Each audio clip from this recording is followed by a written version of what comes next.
Yo, what's going on, guys? It's Estee McCrawly coming with another video. Today, I got some more double battles on this battle spot with the Mega Tyranitar team.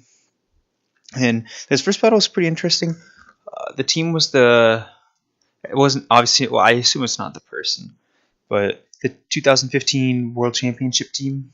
Kangaskhan, Amoonguss, Cresselia, Heatran, Landorus, T, and Thundurus.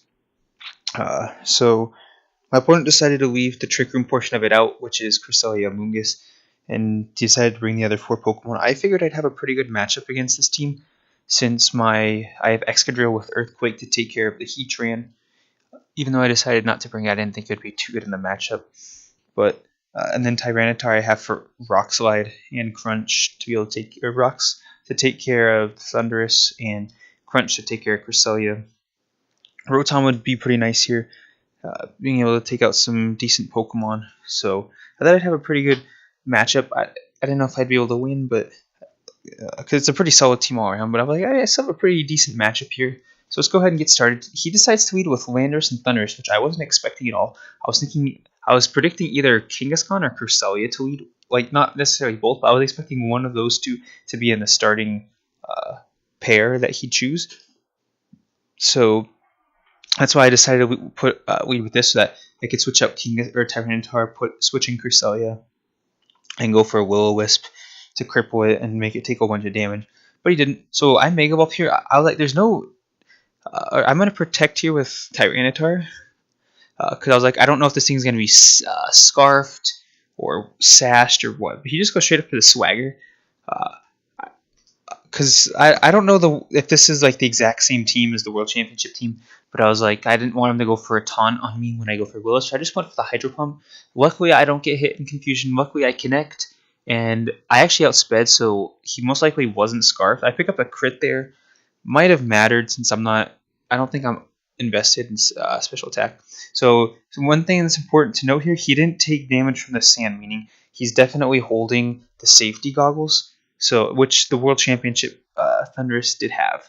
So, just something important to note, that it does have the safety goggles, so it's not going to be taking this gradual damage over time. And if I did bring Amoonguss, it wouldn't be affected by Spore. So now he's going to bring in Kangaskhan. So here I'm like, okay, he's most likely going to attack into the Kangaskhan, or where Tyranitar was. Unfortunately, this is where the Scarf is kind of backfiring. Maybe I wouldn't have been able to outspeed that Landorus. I don't know. But it would have been nice to go for a Will-O-Wisp there, but I just didn't have anything that I wanted to switch in.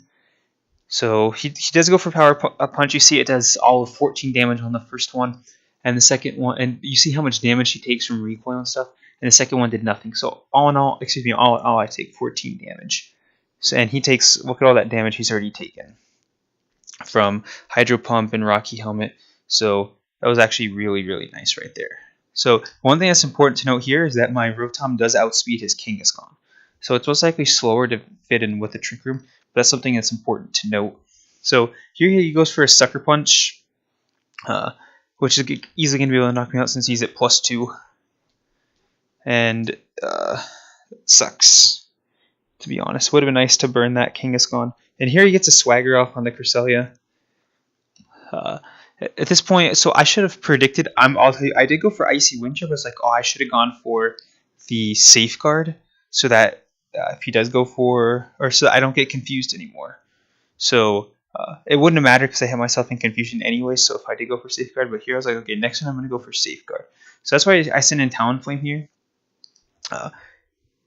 I protect, so I can try and set up the Safeguard so that he can't Swagger me, even though it's a little bit riskier for him to Swagger me. And luckily, he does go for Protect with Kangaskhan, so that usually is like a sign of the Trick Room variant Kangaskhan. But that also means, since he has Sucker Punch, he's most likely not going to have Fake Out on that Kangaskhan. So that's also most likely, not confirmed. That's good information to have. So I do get the Safeguard up. And so even though it's highly unlikely that he goes for a Swagger, it's just kind of, if he has Thunder Wave as well, so just kind of seals that deal. So here he's going to switch out with the Kangaskhan, which I think is a pretty good switch. And he goes into Heatran, so we do see Heatran's his last Pokemon. And I go for a Brave Bird into that slot. I wanted to take out that Kangaskhan, but this Heatran's going to eat it up. 20% about, no more than 20%. So he's gonna get a Thunderbolt off, and I'm gonna be knocked out. So Talonflame did nothing. I didn't even get it. I should have at least gone for a Tailwind, but he just got nothing up this round, which is really unfortunate. But that's why I don't really like using Talonflame. So here I get the Icy Wind, and of course I miss it. I miss the Thunderous. That speed drop would have been huge. So, and here perfectly the sand runs out, so now I get to switch in. So pretty much the sand's going to be up until the end of the battle. I don't think the battle is going to be more than 3 or 4 turns more. So here we're going to see a Thunderbolt. So obviously he needs to focus down Tyranitar since it's my offensive threat. I get the Rock Slide, and you see the Thunderous hangs on. So if I did connect with the Icy Wind last turn, I would have been able to pick up the knockout, and then this Icy Wind here would have been single. Well, I most likely would have gone for a Psychic into that slot, but it also would have been even if I did go for Icy Wind, it would have been single targets. Would have done a little bit more, which at this point is really important. So we're gonna see the Earth Power here. So kind of revealing he doesn't have Flash Cannon, and he has the special defense drop, which isn't that big of a deal since at this point another Earth Power would have taken me out anyways. So now we're going to see the Kangaskhan come back in.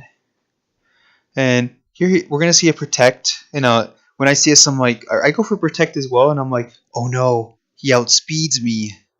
So that's a ginormous problem, seeing that he outspeeds me. And he actually predicted me perfectly right there, and he goes for the Flamethrower and the Cresselia. So a good prediction by my opponent. That's actually going to pretty much seal the deal for him. The sand is not going to be enough to. So I go for Double Protect. That was my only way of winning.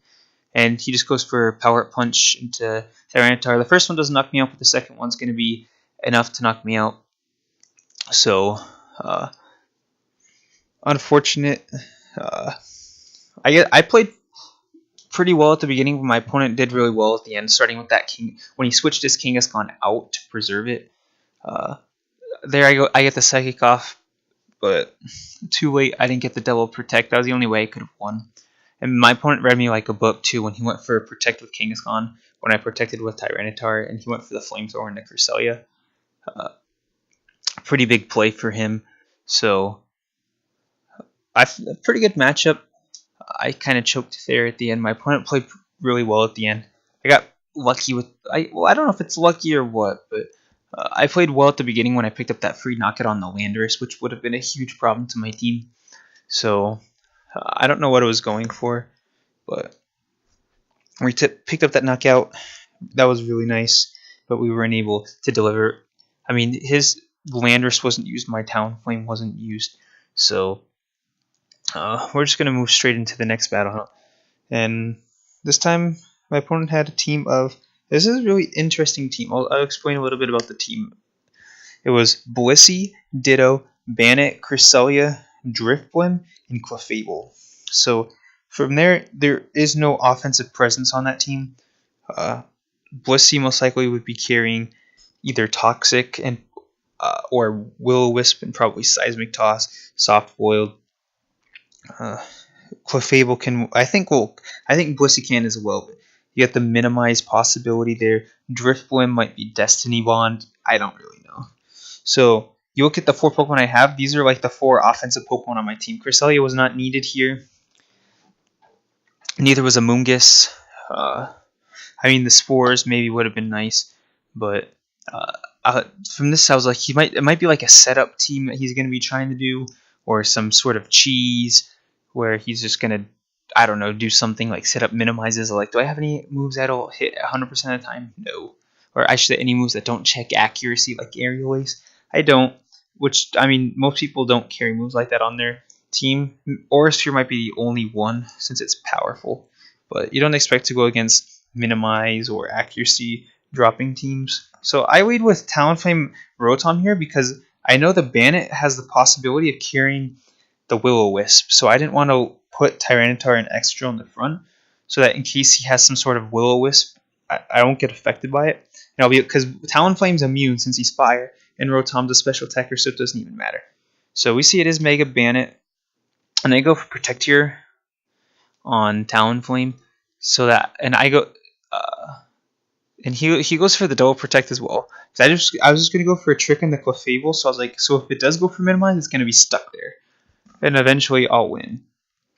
So because of his frisk, he wanted to see what I was gonna lock myself into, and he kind of saw that I was trying to cheese as well. So he switches out, which was what I was expecting. I was like, I don't know if I want to switch out or not, but I just go for a Tailwind, and I do get taunted as well, which is a little bit annoying, but at the same time, I'm kind of glad I get to keep my choice scarf, because this Cresselia, like I'd rather Clefable or have it in the back and get it on the Clefable later, so that Clefable can't set up minimizes on me. So I bring in Tyranitar here to deal with this Cresselia, and we do see a protect from the Mega Bandit. I'm not exactly sure why. Maybe he was predicting that Brave Bird right there. I don't really know, but we do see a Calm Mind. So in some sort of fashion, this Cresselia wants to set up on us. So that's what was scary, but that also means I was like, okay, that most likely means that this is physically defensive, and he plans on setting up with a Calm Mind or 2, or maybe even 6. So he's actually going to withdraw his Bandit here. So he must be really trying to preserve it. It must be like the core of his team, what I say in my mind. So I protect here with Tyranitar just in case he wanted to go for a Will-O-Wisp. And I do get the Brave Bird off with Talonflame this time. It was into the Bandit slot, but that's going to do over half. So I'm like, okay, well, that's fantastic. Now, if this Clefable is minimized, which I've seen, like the only Clefable, well, not the only, but I've seen a few Clefables on the battle spot that are minimized. So it's always a big problem. So here I'm like, okay, another Brave Bird will knock out this Clefable. It'll be problem solved. Or I should not say, well, problem neutralized, I guess. Potential problem neutralized. So here I'm going to Mega Evolve, get those stat increases. And here he goes for Follow Me. I'm like, okay, well, that's fine. I'm going to be attacking you anyways, and another Brave Bird is going to be enough to take you out. So that's going to free up the crunch onto the Cresselia. Most likely it's not going to knock it out. I'm not that strong compared to Cresselia's defenses. But this crunch is definitely going to do a lot. Should be doing over half, and it does. It leaves me like that's like less than, it's like 15% or so. And we just see the Rocky Helmet, which is no surprise. So what surprises me here though is he goes for Ice Beam into, like we saw it last time, he went Ice Beam into my Protect, and I was like, when I saw Ice Beam, I was like, oh, he's gonna Ice Beam Talonflame. That's actually really good. But he actually goes, he must realize that this is like the big problem for him is my Tyranitar, because you see right now I can hit both his Pokemon for super effective damage with Crunch. So here, I was like, I think he's going to protect with Bandit right here, because that's what he's been doing. He's just kind of been protecting with it. So that's why I go for double protect. So it's like, just this Cresselia can't get anything off on me, and he ends up going for Psychic and the Talonflame. So good prediction on my part. It's going to keep Talonflame around another turn. And we're going to see here on the sand damage that this Bandit is actually the slowest Pokemon on the field. And at this point, I kind of realized this Bandit is probably like a full support Pokemon. I don't even know if it's going to have an actual attacking kind of move. But I go for Brave Bird here into Bandit. And this time he doesn't switch, so we're going to get tons of damage off. We're going to faint from recoil, but Talonflame did compared to last game, Talonflame did a lot better this time. He picked up a knockout. He almost picked up a knockout here. And I predict the Will-O-Wisp perfectly. I switch in the Rotom. You can burn Rotom all you want. And he's going to go for Psychic. So the Sandstorm is going to subside, which is absolutely perfect. Like last time, right when Tyranitar left the field, the sand subsided. Now I just bring him back in and I bring the sand up. So just going to help with that residual damage. One of his Pokemon might have even been Focus Sash. We don't really know. But here I go for Protect. In case he wanted, kind of like he's probably going to go for Will-O-Wisp. But he actually goes for Taunt. So he must, like, he might have thought that this was like a support Rotom where it just carries a whole bunch of support moves. But I was just going for the Thunderbolt anyways. So I pick up that knockout on Bandit, and it's kind of free range for Tyranitar. So he goes for another Ice Beam into that slot. I pretty much set down this Cresselia, and it was Ice Beam, Psychic, Calm Mind. We don't know what the last one is. And at this point, I kind of realized that this Cresselia probably doesn't have Protect since we haven't seen it yet. And we're going to see his last Pokemon's Ditto, which could be a bit of a problem since it's going to be copying Tyranitar. And I do have Superpower on this, so he could Superpower me next turn and knock me out. So here I'm like, I just need to knock out this, or I don't need to knock it out. I need to take this Tyranitar down to low health so that my, what's it called? My Excadrill on the back can come in and either Earthquake or X-Scissor this thing to knock it out. But he actually ends up just going for the Rock Slide because he didn't know what I had in the back. So the thing you might say, why did he go for Rock Slide when not Super? I guess he didn't know what I had in the back. He might have been Cresselia, so he's like, I don't want to lock myself into Superpower. Sandstorm or Rock Slide was the safe move for him. So you're gonna see Moonlight restores nothing for him. When I saw he's gonna use Moonlight, I was like, you're not gonna store anything in this sand. So that actually worked out perfectly. So, and Rotom ends up fainting, which is also perfect. That's just a free switch into Excadrill. And here I go for X-Scissor. More than enough to pick up the knockout onto this Cresselia and win us the game. So, a pretty good one, to be honest. An interesting team. Luckily for me, and I'm not saying I have tons of experience, but I've had experience with teams like this where I kind of recognize it as soon as I saw it, where it's just like, where's the offense on this team? So you got to expect some sort of cheese. So lucky for me, I don't know. I've had some experience and I recognized it, so I was able to plan accordingly. Usually when you see a team like that, like a team that wants to set up on you or wants to do some crazy stuff, you want to go with full offense. Like if you have a taunt user, that's perfect. You want to bring the taunt user, absolutely. But in my case, I don't have one. But the thing is like, for example, that Clefable, we didn't even get to see it do anything. It used Follow Me one time. So that's why you want to bring a bunch of offense, because you want to be able to take down these Pokemon before they can set up on you, before they can do all this crazy stuff. So I feel like I did that pretty well. Talonflame MVP in this one, of course. That's one, like, it's fire type, so you can't burn it, which was huge against that Mega Bandit. I mean, his team obviously relied on that a lot. And then using that priority Brave Bird. I mean, his team wasn't really that fast, but still getting that priority Brave Bird off was pretty nice. So, I still don't really like Talonflame, but it kind of showed where it can shine and what situations it can be an extremely powerful Pokemon. But I think that's pretty much going to be it. If you guys got any suggestions for me, or if you guys want to battle me, go ahead and let me know. But that's going to be it for this video. Hope you guys enjoyed, and I'll see you guys next time.